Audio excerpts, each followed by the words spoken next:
Você está ouvindo tranquilamente. Eu sou Adriana de Oliveira, psicóloga e doutora em ciência do comportamento humano. Toda semana, conversas leves e profundas sobre comportamento, emoções e bem-estar, com teoria, exemplos reais e passos práticos. Vamos falar de temas do dia a dia, dos desafios emocionais, às estratégias para viver com mais equilíbrio e tranquilidade. Bom, falar de suicídio é falar de um tema sensível, né? Então, sempre vale reforçar que mexeu comigo, peça ajuda. Então, a gente precisa começar falando do suicídio nesse lugar, que é um lugar que é um lugar sensível, que toca muitas pessoas, que muitas vezes a gente nem sabe, e isso aumenta o estigma, a gente não procura ajuda. Então, tocou em você, procure ajuda, manda mensagem para o seu terapeuta, entre em contato com o CVV, ok? É muito comum a gente pensar no suicídio na dimensão clínica. Só que eu quero discutir um pouco com você hoje que, para além da dimensão clínica, a gente tem no suicídio uma dimensão que é social e uma dimensão que é filosófica. Então, eu quero fazer um pouco desse caminhar com você hoje à noite, ok? Pensar um pouco nesse fenômeno, nessas três dimensões. Quando a gente fala da dimensão clínica individual, é o que a gente vai ver talvez 90 ou 99% dos terapeutas falando nas redes sociais. Então, é o peça ajuda, é o paciente que tem sofrimento, como que eu faço uma intervenção em crise para tirar esse paciente desse lugar? Porque quando a gente vai olhar, e com certeza não adianta eu começar a falar dessa morte, do desejo dessa morte, das tentativas para que ela aconteça, sem olhar para a dimensão clínica. Então, existe um fenômeno dentro do suicídio que é o fenômeno do sofrimento psíquico individual, que é um sofrimento intenso. E aí não é uma questão de transtorno mental, né? As pessoas têm muita associação de que uma pessoa que comete suicídio, por exemplo, ela tinha um transtorno mental. Isso pode acontecer, claro, isso é verdade, mas não significa que o suicídio acontece somente nesses casos. Então, a gente sabe que existem alguns transtornos mentais, como depressão, como transtornos de abuso de álcool e outras drogas, e alguns outros quadros que aumentam o risco de um suicídio acontecer. Só que pode acontecer um fenômeno da própria vida que te leve a um nível de desespero que, no ato de impulsividade, uma pessoa que nunca deu nenhum sinal vem para uma tentativa e a gente acaba perdendo aquela pessoa nesse processo. Independente dos transtornos que pode ou não ter um paciente, a gente precisa olhar quando a gente fala para o suicídio de uma coisa que a gente chama dos 4Ds. Os 4Ds, normalmente, eles estão presentes antes de uma tentativa de suicídio. Quais são eles? O primeiro deles, que são características que você vai ver numa pessoa, a primeira delas é a desesperança. Quando a pessoa entra numa desesperança, ela passa a acreditar que não adianta, não tem saída, não importa o que eu faça, isso aqui não vai mudar. Então, eu posso te dizer assim com muita certeza que 100% dos pacientes que eu atendi que tinham ideação suicida, a ideação suicida vem com a desesperança. A fala do eu não consigo, não adianta, eu já tentei, nunca vai dar certo novamente. Tanto que é muito da ansiedade, muitas vezes, né, angustiante atender esses pacientes, porque quando você pergunta para esse paciente sobre o futuro dele é um lugar que não existe. Ele não tem uma visão dele daqui a 5 anos. Ele não consegue se ver aos seus 40 anos. A vida dele parece que é só aquele momento porque não tem saída. Então, a gente vai ver a desesperança acontecendo. A segunda coisa que você vai ver, para além da desesperança, é o desamparo. É a sensação de que eu estou passando por um problema, que eu não tenho saída e eu não tenho recursos. Eu não tenho recursos internos ou externos para lidar com o quê? Para lidar com a dor. Eu não tenho recursos para lidar com o sofrimento que eu estou vivendo naquele momento. Então, imagina o seguinte. Você está numa situação que você não vê saída. Então, é tipo, caramba, vou ter que ficar aqui o resto da minha vida presa nesse lugar. Só que esse lugar que eu tô preso me gera uma dor emocional, de sofrimento, que eu não consigo lidar. Então, quando esse sofrimento vem, quando esse sofrimento me toma, eu não tenho recurso, eu não sei o que fazer, eu fico desorganizada, eu não consigo mais atender, eu não consigo falar sobre aquilo, eu entro num lugar de dor que eu me vejo sem recursos. Eu não sei como que eu lido com aquela crise. Então, a gente vai ver o desamparo acontecendo. O terceiro D que a gente vai analisar é o desespero. Porque, olha só, se eu estou numa situação ruim, que eu não vejo saída, eu não vejo como mudar isso, porque eu já tentei várias coisas e nada do que eu fiz deu certo. Isso me provoca uma dor. Diante dessa dor, dessa situação que eu estou vivenciando, eu não tenho recursos, então eu não sei lidar, eu não sei o que eu faço com essa dor. Eu não tenho pessoas fora que consigam me ajudar a lidar com aquilo. Qual que é o terceiro D? É o desespero. A situação desesperança com desamparo, quando essas duas coisas acontecem, o que vai produzir é o desespero. É a angústia extrema, que é a dor tão intensa emocional que eu preciso fazer alguma coisa para sair dela. A gente sabe que muitos casos de suicídio acontecem em situações de impulsividade. A pessoa está numa situação, ela não vê saída, ela se sente sem recursos, ela entra num desespero e nesse desespero emocional que ela entra, que ela precisa fazer qualquer coisa para resolver aquilo, muitas vezes a busca do alívio rápido é a própria tentativa de suicídio. É aqui que muitas vezes isso aqui vai acontecer. Então, eu tô lá numa angústia, numa dor e parece que aquilo nunca vai acabar, e aquilo nunca vai acabar, e eu não sei o que eu faço com aquilo, eu tomo uma cartela de remédio, eu faço tal coisa, eu faço aquilo. O desespero me leva para a busca de um alívio imediato. Então, é nesse momento que a gente vai ter o risco. Só que tem o 4D, e o 4D ele é muito importante, é aqui que a psicologia faz diferença, por exemplo. O quarto D é a desconexão. Se você não assistiu, é um filme antigo e eu recomendo que você assista, um filme chamado As Vantagens de Ser Invisível. Esse filme vai contar a história desse menino, né? Um menino que vai sofrer uma situação de violência sexual na infância. Esse menino tá vindo pela vida dele numa invisibilidade. Ele não se sente pertencente, ele se sente invisível, ele se sente sem vínculo afetivo. Quando eu tô numa situação que eu não vejo saída, aquela situação é ruim, aquilo me provoca uma dor emocional que eu não consigo lidar porque eu não tenho recurso interno, eu não tenho recurso externo. Isso me gera um desespero, então eu preciso aliviar essa dor o mais rápido que eu conseguir. E aí tem a terceira coisa, porque o que nos segura da impulsividade? O que segura a mãe num desespero com aquele bebê que está desesperado emocionalmente? O que segura ela de não pular por uma janela? É a conexão. O que muitas vezes nos segura no momento da impulsividade é eu pensar na minha mãe, é eu pensar em que meu filho vai sentir se eu não estiver aqui. Isso, a conexão que nós temos com o outro, nos faz nos segurar na vida. Mas se eu estou numa situação de desesperança, eu estou numa situação de desespero, eu estou numa situação de desamparo e eu me percebo sem conexão, não tem por que eu ficar aqui. Vira e mexe, aqui em casa a gente conversa muito, e aí esses dias a gente estava conversando e eu falando que casamento era fator de proteção para suicídio. E a gente entrou nessa discussão e a minha esposa falou, não, mas casamento gera muito problema. Isso não pode ser fator de proteção. Eu falei, o fator de proteção não é o casamento em si, ou a aliança em si. O fator de proteção é o vínculo de afeto. É eu saber que tem alguém ali. O Durkheim, que é um autor que vai falar muito sobre a questão do suicídio, ele vai defender que o vínculo social é o maior fator de proteção à vida. O vínculo social é que faz sentido a vida estar acontecendo.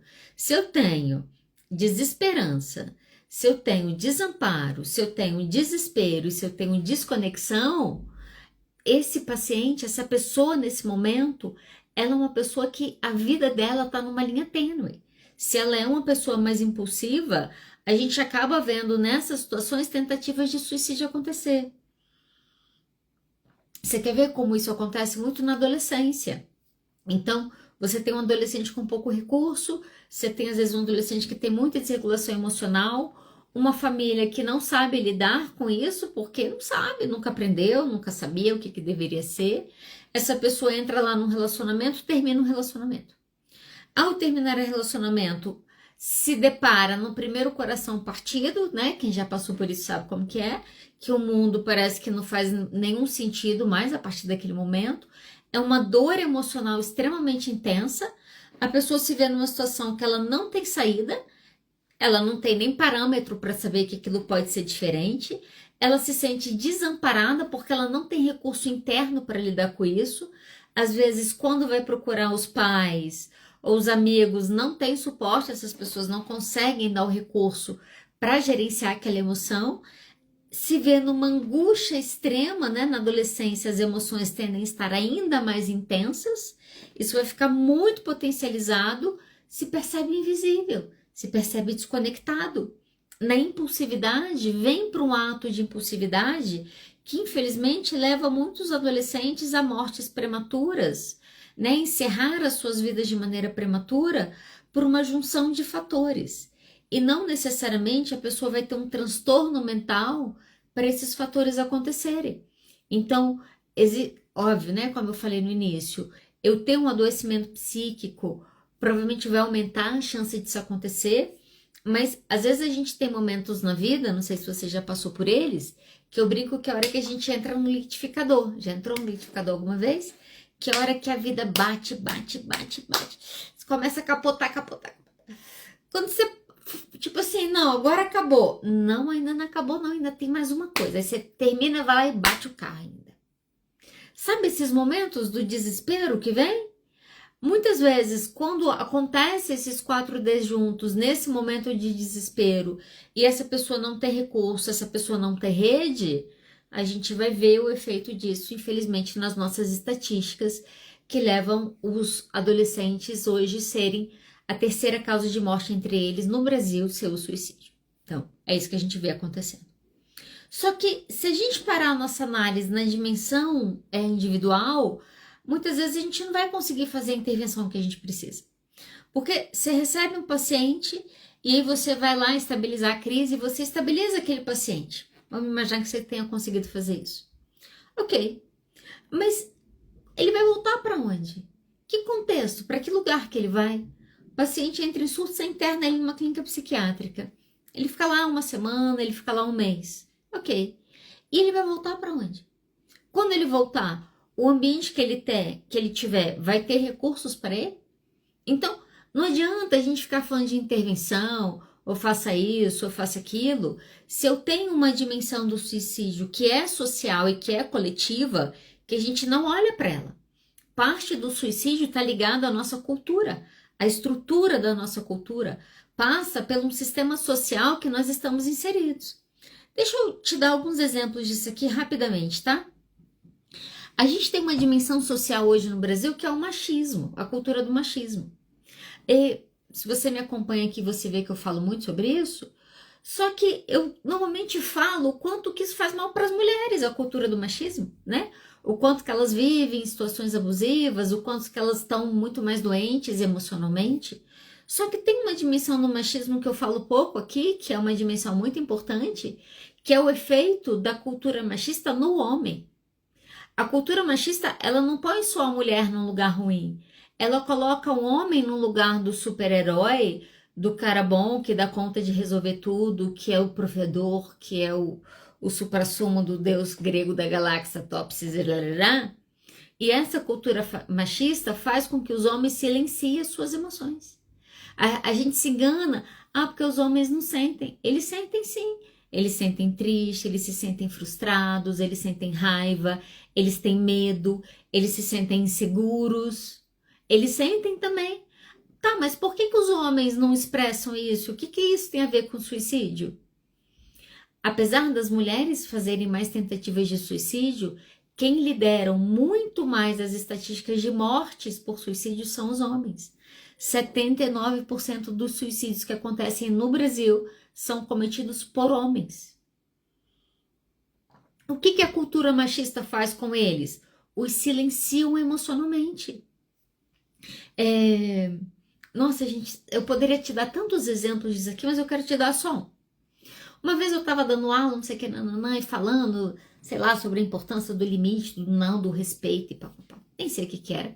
No final da aula, um aluno me procurou e falou: professora, é muito bonito o seu discurso, mas na prática eu não posso falar não. Se a minha namorada quiser transar e eu falar não, isso vai ser um grande problema. Eu falei: você tá doido? Claro que não. Você tem que falar não, do mesmo jeito que ela vai poder te dizer não e tal. E fiz aquele discurso super teórico, bonitinho, feminista, mundo igual, mulheres progressistas e blá, blá, blá, blá, blá, blá. Passou uma semana, ele voltou, ele falou: então, Adriana, você complicou minha vida. Eu falei: o que foi? Ele falou: eu fiz o que você falou. Eu falei: o que você fez? Ele falou: eu falei não. Eu cheguei em casa um dia, eu tava super cansado, eu tinha sido um dia super de estresse, eu tava exausta, eu queria tomar um banho, eu queria deitar na cama, eu queria dormir. E eu cheguei, tomei banho, e a minha namorada veio e começou a me beijar, e eu falei não, falei que eu não queria. E foram 2 horas eu sendo acusado de que eu tava traindo, de que eu tava isso, que eu devia estar transando com outra pessoa. Ele falou: depois que ela falou 2 horas, eu transei com ela e aí o assunto acabou e foi péssimo. Eu falei: eu sinto muito. Sabe por quê? Porque a gente não olha para o quanto que a cultura machista faz mal aos homens, que silenciam as suas emoções e que acabam encabeçando as estatísticas dos feminicídios no Brasil, que acabam liderando as estatísticas das pessoas viciadas em álcool. Olha só, tem um número de adoecimento no masculino, né? Que a gente não olha para esse homem, mas esse homem tá doente. O que é isso? Isso é a dimensão social que a gente não enxerga, né? A dimensão social que impõe que os homens sejam essa coisa toda e que não expressem as suas emoções. E a gente teve um presidente, né, que bateu no peito e falou o quanto que ele era imbrochável para o mundo inteiro ouvir. Essa cultura, na verdade, é a cultura que está matando os homens. Eles lideram as estatísticas de suicídio. Okay? Para além da cultura machista, né, que faz mal aos homens quando a gente pensa nessa liderança de estatística, uma outra coisa que está muito na nossa cultura relacionada ao suicídio é o preconceito à população LGBTQIA+. Olha só, deixa eu te mostrar isso aqui. A gente tem um dado hoje, a gente tem pouco dado de número de suicídios de morte, porque isso é muito subnotificados. E a gente tem bastante mais dados sobre a ideação suicida, porque acaba que é um parâmetro mais fácil da gente avaliar dentro de um contexto clínico, né? Então, acaba que a psicologia tem mais estudos nesse sentido. O que esses estudos nos mostram quando a gente pensa em ideação suicida? A população cis e hétero, o que significa? Eu sou uma mulher cis, eu sou uma mulher branca que me identifico com o meu gênero. Nesse caso, eu sou gay. Mas vamos imaginar que eu fosse hétero nesse momento. Então, eu sou uma mulher cis hétero. Então, eu sou uma mulher que identifica com o meu gênero e que sinto atração sexual por um homem. Ok?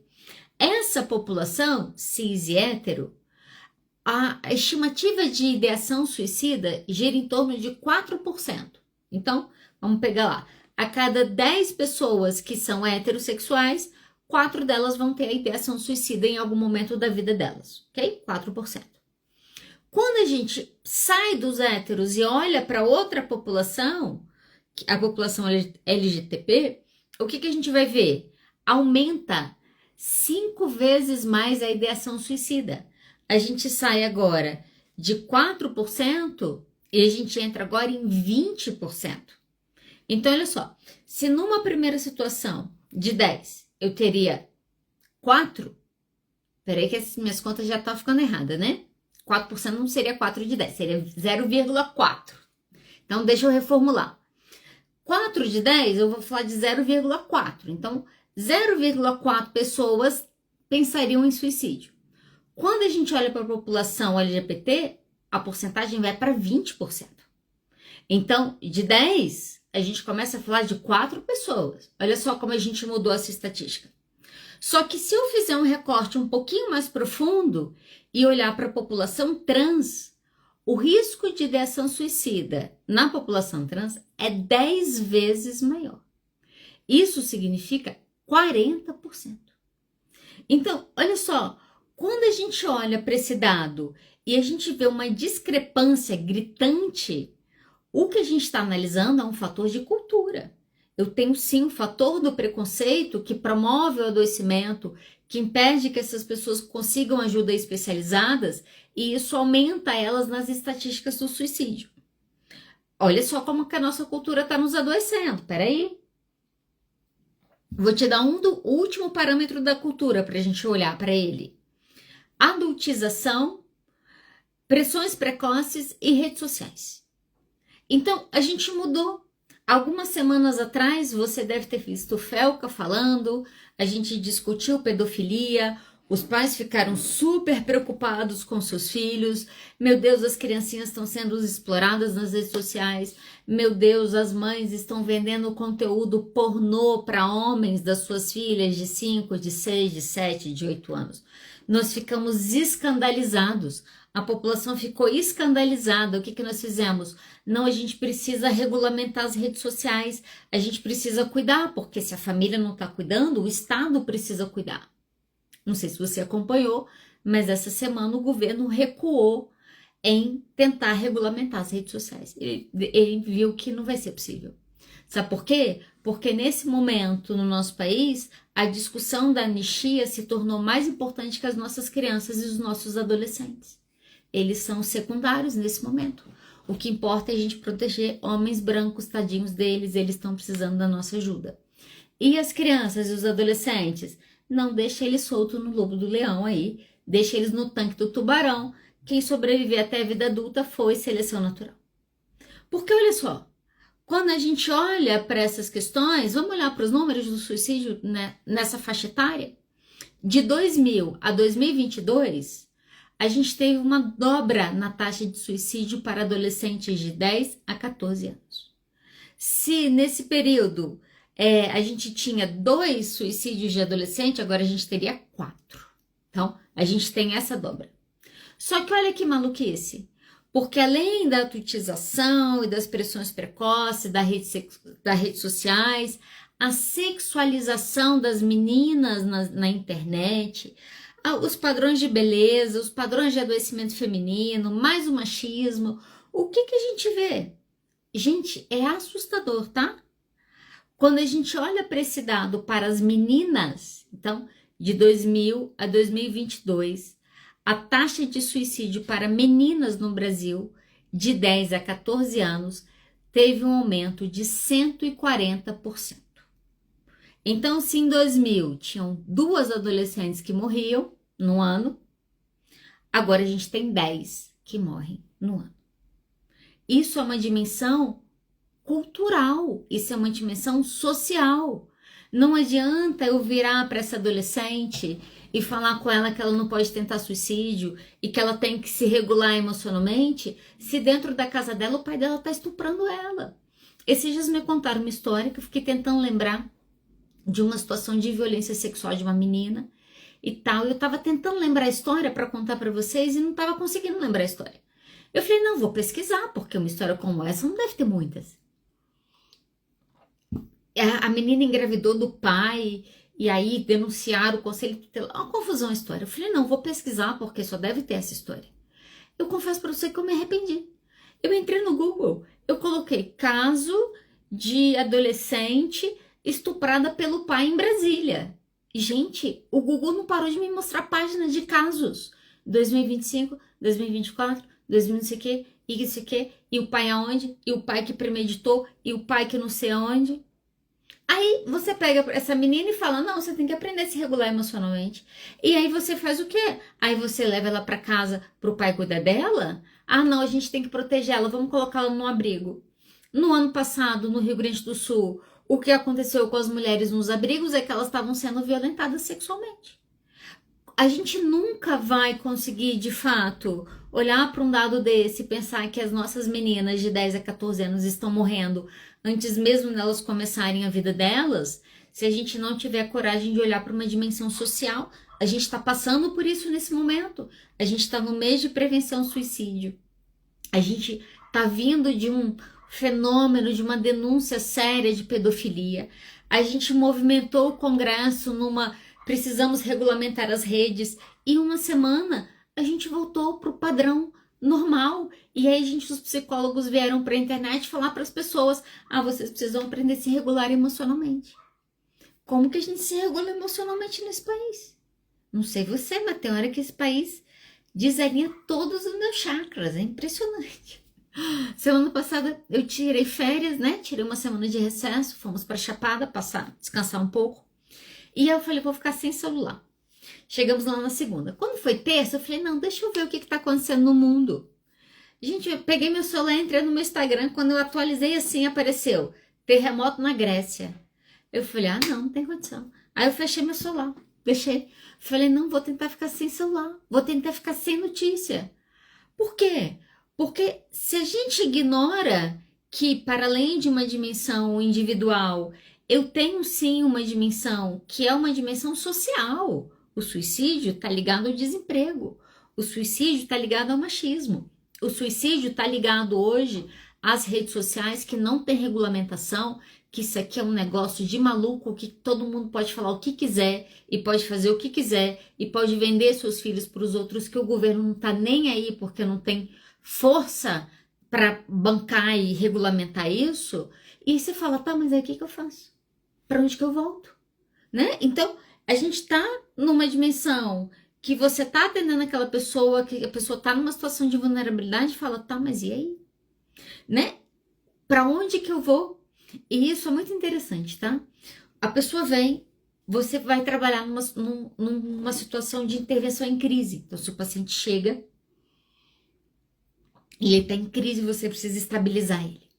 E aí você vai lá e você estabiliza. Você faz uma intervenção, você ajuda ele a entender, você ajuda ele a criar recursos, você ajuda ele a gerenciar as crises, você se torna um recurso externo para ele naquele momento, você faz tudo isso.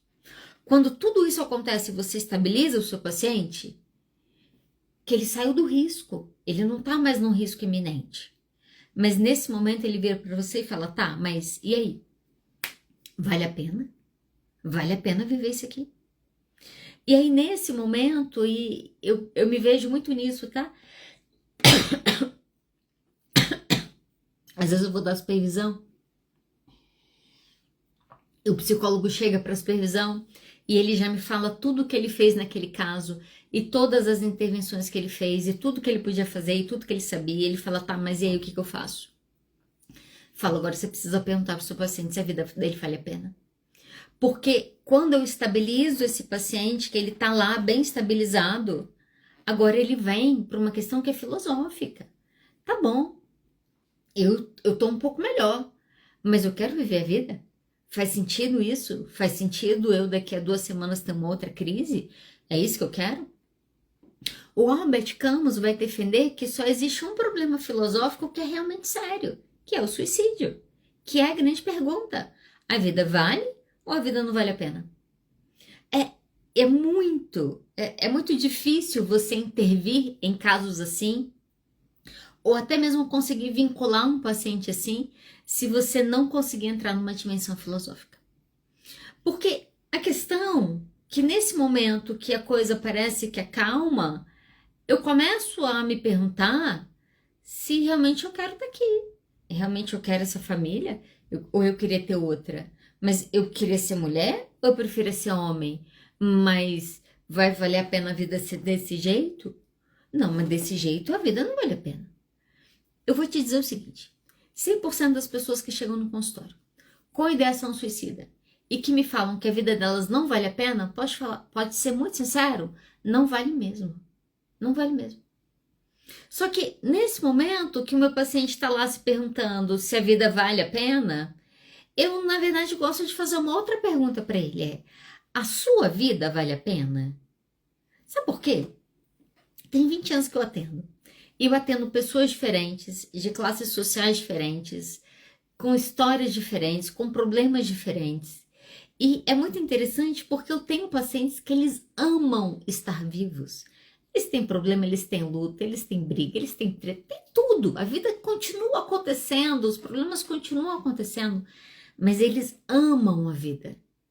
Por que algumas pessoas amam a vida e as outras pessoas estão quase contando a hora para acabar?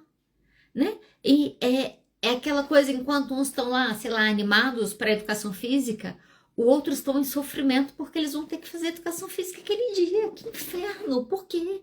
Por que eu tenho que fazer isso? E nesse momento que é a pergunta, tá? É a vida ou é a sua vida? Porque às vezes a sua vida não vale a pena mesmo. A maneira que você tem, os amigos que você tem, os relacionamentos que você tem, a maneira que você está no mundo, talvez isso realmente não vale a pena.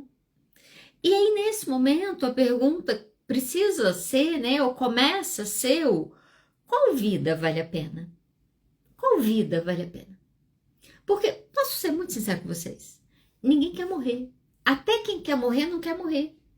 Nós somos tão desesperados pela vida, seja lá por que isso acontece, a gente quer tanto esse negócio, que nós enchemos as igrejas e os templos e os terreiros e os centros espíritas, porque nós somos desesperados para que tenha alguma coisa depois, imagina. Se não dá para ser mortal nessa vida, que sejamos imortais na próxima. Mas se eu puder ficar bem, saudável, jovem, tudo legal e viver 1000 anos, eu gostaria, será? Não é isso? A gente não está fazendo atividade física, a gente não está cuidando da gente para a gente poder viver melhor, para a gente poder viver bem, viver melhor, viver longe, ter longevidade. Tá, mas que vida que vale a pena? E por que eu acho que a minha vida não vale a pena? Porque no momento que eu tenho uma crise, que eu começo a ser bombardeado por pensamentos intrusivos, eu tenho a sensação que tem uma faca no meu peito me cortando numa angústia, que começa a me faltar ar, e a minha cabeça, para me tirar daquele lugar, óbvio, vai me levar para uma ideação suicida, e a gente acaba fazendo uma análise muito simples e muito rasa e muito linear de ideação suicida é igual ao desejo de morrer. Então, quando o paciente fala que ele tem ideação suicida, ou quando o menino fala isso em casa e a família fica desesperada, porque a gente associa diretamente a isso. Essa é uma coisa que eu tenho tentado mudar. Porque a ideação suicida, quando vem o pensamento suicida, ele é muito mais do que eu quero morrer, porque ninguém quer morrer.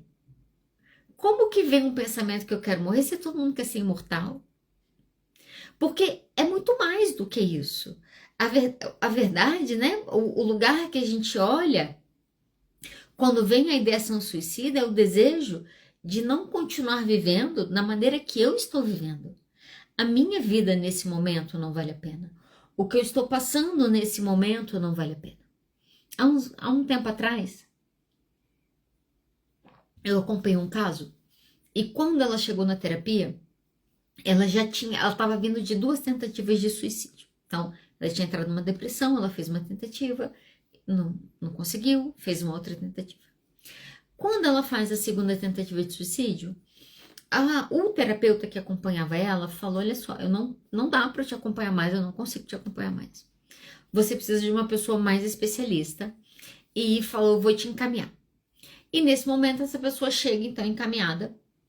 E eu vou começar a atender nesse momento. Então tá muito frágil, era uma pessoa que chegou no estado emocional de muita fragilidade, já vinha de 2 tentativas mal sucedidas, estava sendo de alguma maneira, né, abandonado ali pelo terapeuta. O terapeuta teve dificuldade de sustentar o processo, fez correto, tá?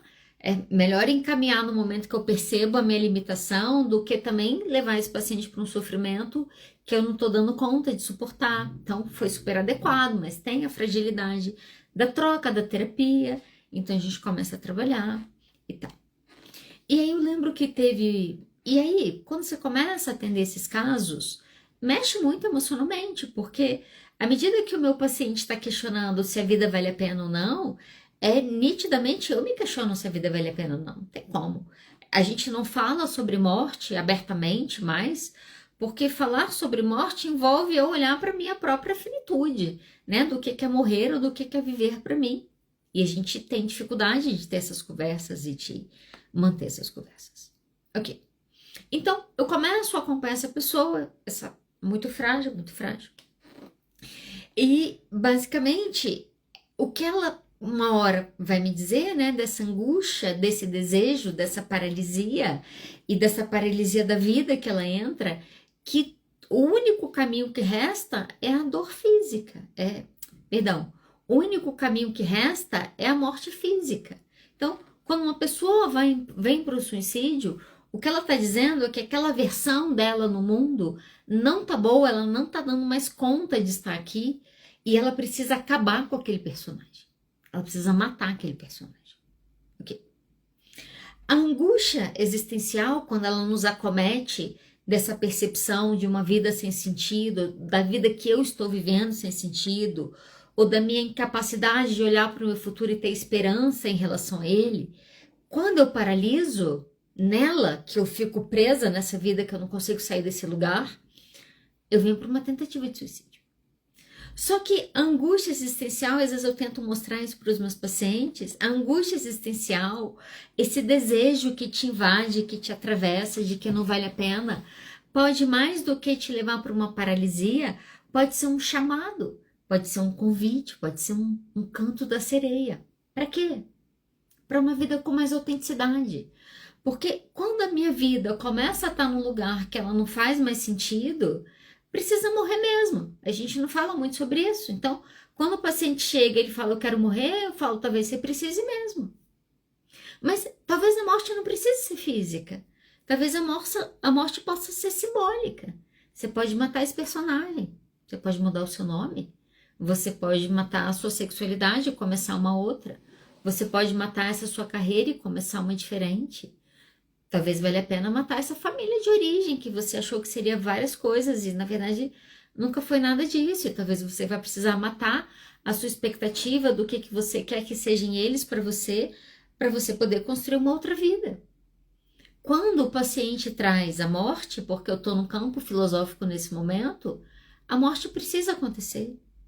A gente precisa aprender, e eu fico às vezes pensando muito sobre isso, principalmente quando, eu estou acompanhando muito esses casos, nos leva muito para esse lugar, de que precisa morrer. Precisa sim, precisa estar morto.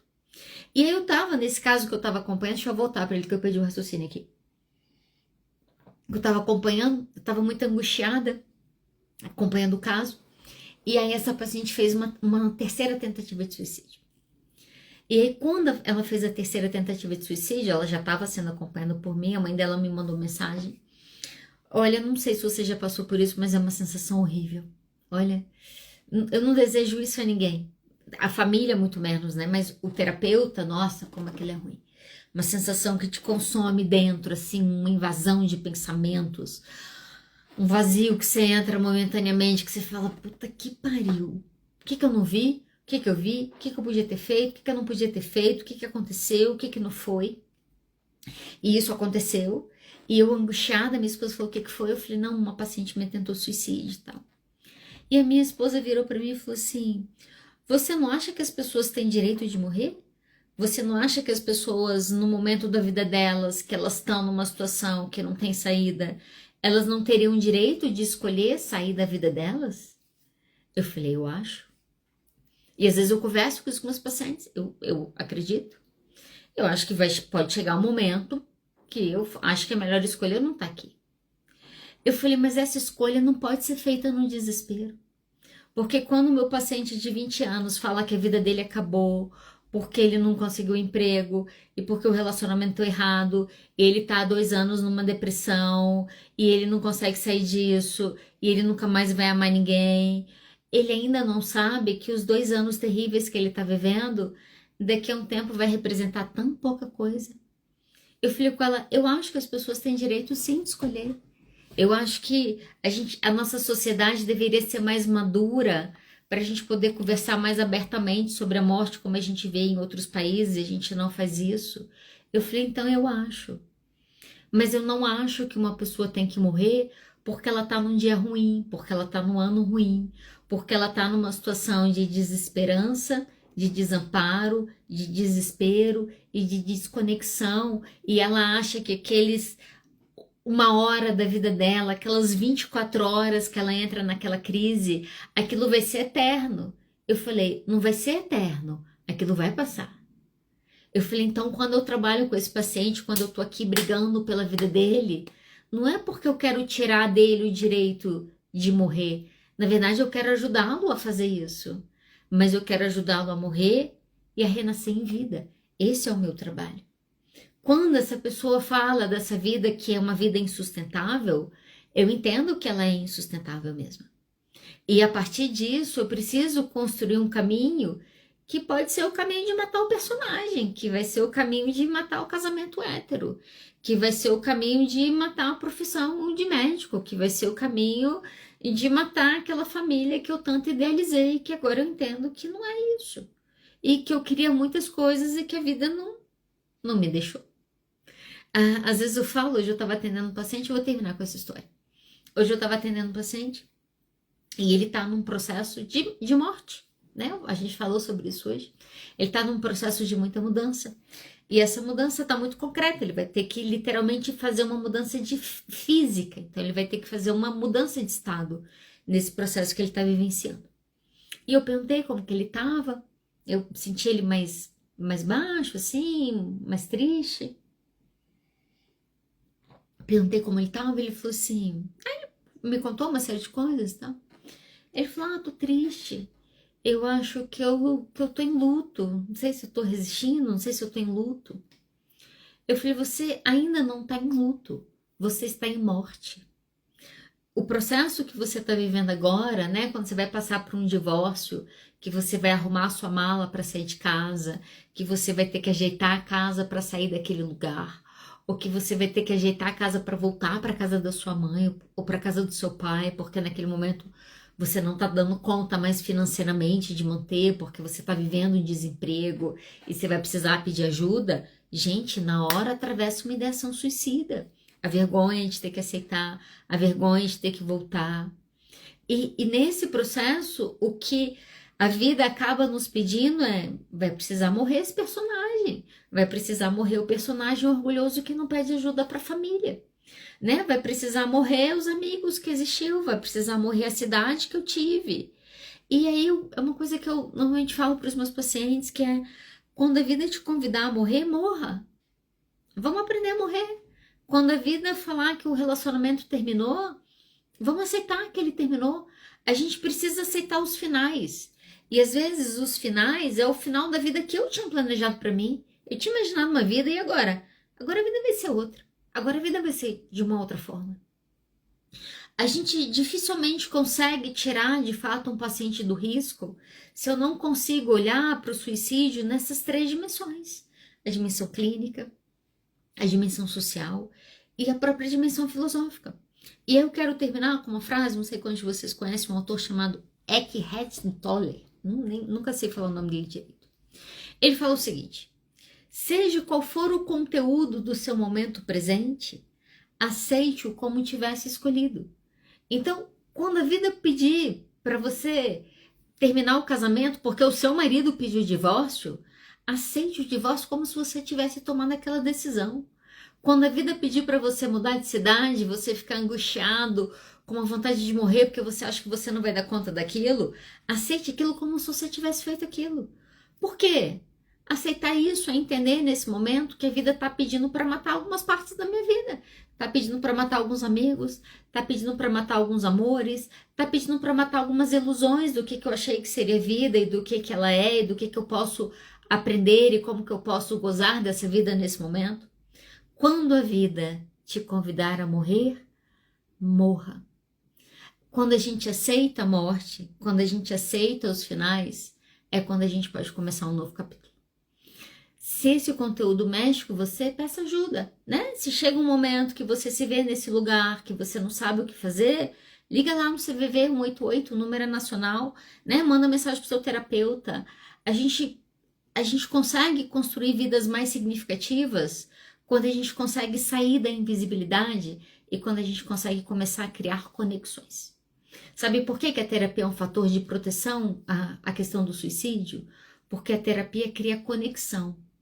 A primeira pessoa que vê aquele e ele fala, você não é invisível, eu tô vendo que você está sendo invalidado, eu tô vendo que a sua vida tá difícil, e eu crio essa conexão se torna, muitas vezes, a fonte de proteção daquele paciente, porque nesse momento que ele ainda não tem recurso interno, eu sou o recurso externo dele para lidar com a crise.